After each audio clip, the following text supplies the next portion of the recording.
ಕರುನಾಡ ಕಾರ್ಮಿಕರ ವೇದಿಕೆ ಚಿಕ್ಕಬಳ್ಳಾಪುರ ಜಿಲ್ಲೆ ಬಾಗೇಪಲ್ಲಿ ಘಟನಾ ಕಾರ್ಯಕ್ರಮ ಹಮ್ಮಿಕೊಂಡಿದ್ವಿ. ಪ್ರತಿಯೊಂದು ಜಿಲ್ಲೆ ಪ್ರತಿಯೊಂದು ತಾಲೂಕು ಕಾರ್ಮಿಕರಿಗೆ ಸಂಬಂಧಪಟ್ಟ ಸರ್ಕಾರದಿಂದ ಸಿಗ್ತಕ್ಕಂಥ ಸೌಲಭ್ಯಗಳನ್ನು ಕೊಡಿಸೋ ಕೆಲಸ ಇರ್ಬೋದು. ಕೂಲಿ ಕಾರ್ಮಿಕರಿಗೆ ಏನೇ ಸಮಸ್ಯೆ ಬಂದರೂ ಹಾಗೂ ಸರ್ಕಾರಿ ಸೌಲಭ್ಯಗಳನ್ನು ಸಂಪೂರ್ಣವಾಗಿ ಒದಗಿಸುವ ಸಲುವಾಗಿ ನಮ್ಮ ಕರುನಾಡ ಕಾರ್ಮಿಕರ ವೇದಿಕೆ ಸಂಘಟನೆ ಉದ್ಭವ ಸಂಸ್ಥಾಪಕ ಹಾಗೂ ರಾಜ್ಯಾಧ್ಯಕ್ಷ ಚಂದ್ರಗೌಡ ಚಿಕ್ಕಬಳ್ಳಾಪುರದ ಬಾಗೇಪಲ್ಲಿನಲ್ಲಿ ನೂತನವಾಗಿ ಕರುನಾಡ ಕಾರ್ಮಿಕರ ವೇದಿಕೆ ಸಂಘಟನೆಯ ಕಚೇರಿಯನ್ನು ಉದ್ಘಾಟಿಸಿ ಅವರು ಮಾತನಾಡಿದರು. ಈಗಾಗಲೇ ರಾಜ್ಯಾದ್ಯಂತ ಪ್ರತಿ ಜಿಲ್ಲೆಯಲ್ಲೂ ಪ್ರತಿ ತಾಲೂಕಿನಲ್ಲೂ ನಮ್ಮ ಸಂಘಟನೆ ಕಾರ್ಯನಿರ್ವಹಿಸ್ತಾ ಇದ್ದು ಪ್ರತಿಯೊಂದು ಮನೆಯಲ್ಲೂ ಕಾರ್ಮಿಕರು ಇದ್ದೇ ಇರ್ತಾರೆ. ಆ ಕಾರ್ಮಿಕರಿಗೆ ಸರ್ಕಾರದಿಂದ ಸಿಗುವಂತಹ ಸೌಲಭ್ಯಗಳು ತಿಳಿದಿರುವುದೇ ಇಲ್ಲ. ಅಂತಹ ಕಾರ್ಮಿಕರಿಗೆ ಸರ್ಕಾರದಿಂದ ಸಿಗುವಂತಹ ಸೌಲಭ್ಯಗಳನ್ನು ದೊರಕಿಸಿ ಅವರಿಗೆ ನ್ಯಾಯ ಕೊಡಿಸುವುದೇ ನಮ್ಮ ಉದ್ದೇಶ.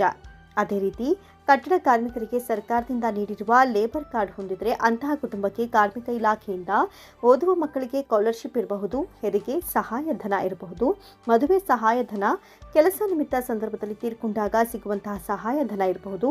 ಇನ್ನು ಅನೇಕ ಸೌಲಭ್ಯಗಳಿವೆ. ಎಲ್ಲವನ್ನ ಕಟ್ಟಡ ಕಾರ್ಮಿಕ ಇಲಾಖೆಯಿಂದ ಸಿಗುವಂಥದ್ದು. ಎಲ್ಲವನ್ನ ಕಟ್ಟಡ ಕಾರ್ಮಿಕರು ಸದುಪಯೋಗ ಪಡಿಸಿಕೊಳ್ಬೇಕು ಅಂತ ಅವರು ತಿಳಿಸಿದರು.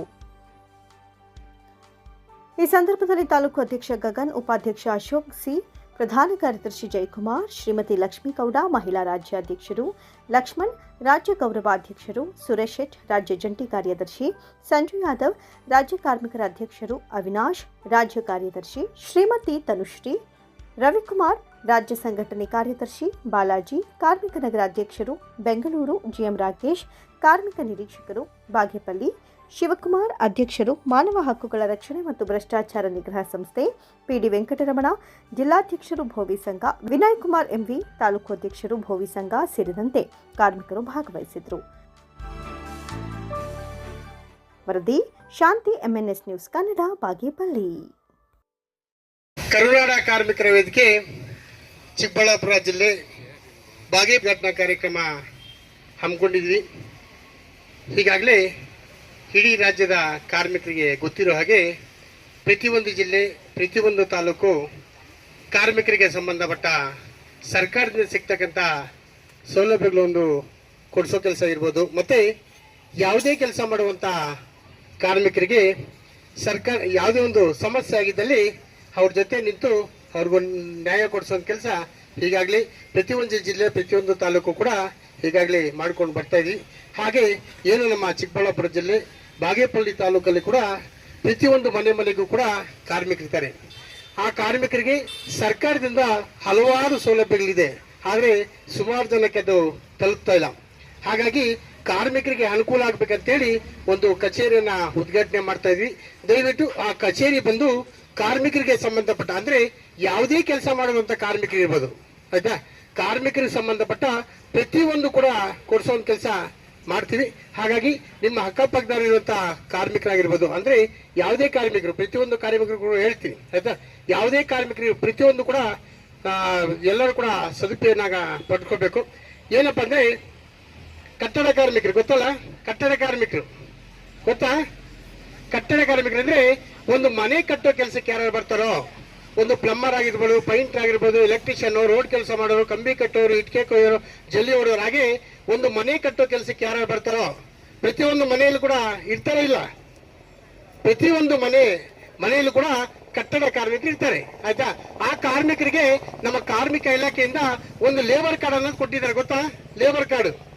ಯಾಕಂದ್ರೆ ಸುಮಾರು ಜನ ಮಾಡ್ಕೊಂಡಿರ್ತಾರೆ, ಬಟ್ ಮಾಡ್ಕೊಂಡಿದ್ದಾರೆ ಅಷ್ಟೇ ಹೊರತು ಅದರಿಂದ ಯಾವುದೂ ಕೂಡ ಸೌಲಭ್ಯ ತಗೊಂತಾ ಇಲ್ಲ, ಆಯ್ತಾ.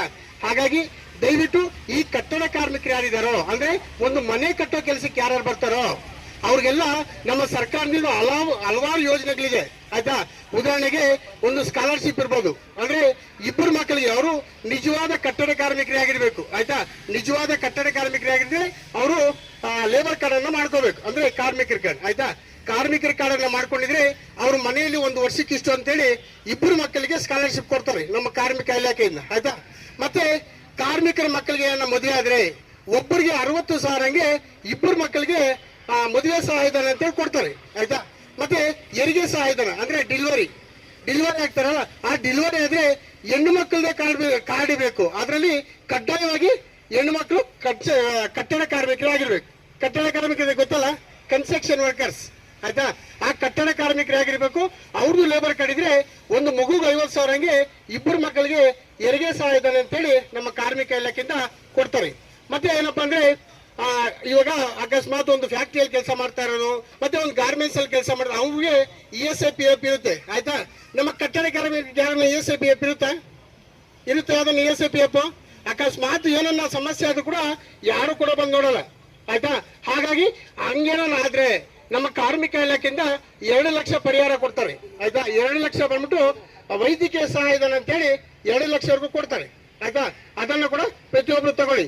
ಮತ್ತೆ ನಾರ್ಮಲ್ ಡೆತ್, ಇವಾಗ ಕಾರ್ಮಿಕನ ಒಂದು ಕೆಲಸ ಮಾಡೋ ಟೈಮಲ್ಲಿ ಆಗಿರ್ಬೋದು, ಇಲ್ಲ ಕೆಲ್ಸಕ್ಕೆ ಬರುವಾಗ ಹಂಗೇನಾದ್ರು ಒಂದು ಸಮಸ್ಯೆ ಆದ್ರೆ ಅಂತ ಇದ್ರಲ್ಲಿ ಏನೋ ಅಕಸ್ಮಾತ್ ಕಾರ್ಮಿಕರನ್ನ ತೀರೋಗ್ಬಿಟ್ರೆ ಅವ್ರಿಗೆ ನಮ್ಮ ಕಾರ್ಮಿಕ ಇಲಾಖೆಯಿಂದ 5 ಲಕ್ಷ ಕೊಡ್ತಾರೆ ಆಯ್ತಾ. ಮತ್ತೆ ನಾರ್ಮಲ್ ಡೆತ್ ಅಂದ್ರೆ ಒಂದು ಹಾರ್ಟ್ ಅಟ್ಯಾಕ್ ಆಯ್ತು, ಬೇರೆ ಏನೋ ಸಮಸ್ಯೆ ಆದ್ರೆ ಅವ್ರಿಗೆ 75,000 ನಮ್ಮ ಕಾರ್ಮಿಕ ಇಲಾಖೆಯಿಂದ ಕೊಡ್ತಾರೆ. ಅವರು ನಿಜವಾದ ಕಟ್ಟಡ ಕಾರ್ಮಿಕರೇ ಆಗಿರ್ಬೇಕು, ನಿಜವಾದ ಕಟ್ಟಡ ಕಾರ್ಮಿಕರಾಗಿರ್ಬೇಕು ಅಂತವ್ರಿಗೆ ಕೊಡ್ತಾರೆ. ಮತ್ತೆ ನಮ್ಮ ಕಾರ್ಮಿಕರ ಮಕ್ಕಳಿಗೆ ಫಸ್ಟ್ PUC ಸೆಕೆಂಡ್ PUC ಓದ್ತಾರೆ ಅಂತ ಮಕ್ಕಳಿಗೆ ಈಗಾಗಲೇ ಪ್ರತಿಯೊಂದು ಜಿಲ್ಲೆ ಪ್ರತಿಯೊಂದು ತಾಲೂಕಲ್ಲಿ ಕೂಡ ಲ್ಯಾಪ್ಟಾಪ್ ಸಮೇತ ಕೊಟ್ರು ಆಯ್ತಾ. ಯಾರು ತಗೊಂಡ್ರ? ಮತ್ತೆ 8ನೇ ಕ್ಲಾಸು 9ನೇ ಕ್ಲಾಸು 10ನೇ ಕ್ಲಾಸು ಅಂತ ಮಕ್ಕಳಿಗೆ ಟ್ಯಾಬ್ ಸಮೇತ ಕೊಟ್ರು. ಯಾರನ್ನ ತಗೊಂಡ್ರ ಆಯ್ತಾ. ಮತ್ತೆ ಒಂದು ಸ್ಕೂಲ್ ಕಿಟ್ ಆಗಿರ್ಬೋದು, ಪೈಂಟ್ರಿ ಕಿಟ್ಟು, ಎಲೆಕ್ಟ್ರಿಷಿಯನ್ ಕಿಟ್ಟು, ಬಾರ್ ಬೈಂಡ್ರಿ ಕಿಟ್ಟು, ಮೇಸ್ತ್ರಿ ಕಿಟ್ಟು, ಹೀಗೆ ಸುಮಾರು ಕಿಟ್ಗಳೆಲ್ಲ ಕಾರ್ಮಿಕರಿಗೆ ಅನುಕೂಲ ಆಗ್ಬೇಕಂತೇಳಿ ನಮ್ಮ ಕಾರ್ಮಿಕ ಇಲಾಖೆಯಿಂದ ಕೊಡ್ತಾ ಇರ್ತಾರೆ ಆಯ್ತಾ. ಯಾರನ್ನ ತಗೊಂಡಿದ್ರ? ಯಾಕೆ ತಗೊಂಡಿಲ್ಲ? ಅದು ಕಾರ್ಮಿಕರಿಗೆ ಅದು ಗೊತ್ತಿಲ್ಲ, ಎಲ್ಲಿ ತಗೋಬೇಕು ಏನು ಬರುತ್ತೆ ಅನ್ನೋದು ಗೊತ್ತಿಲ್ಲ ಆಯ್ತಾ. ಹಾಗಾಗಿ ಏನಂದ್ರೆ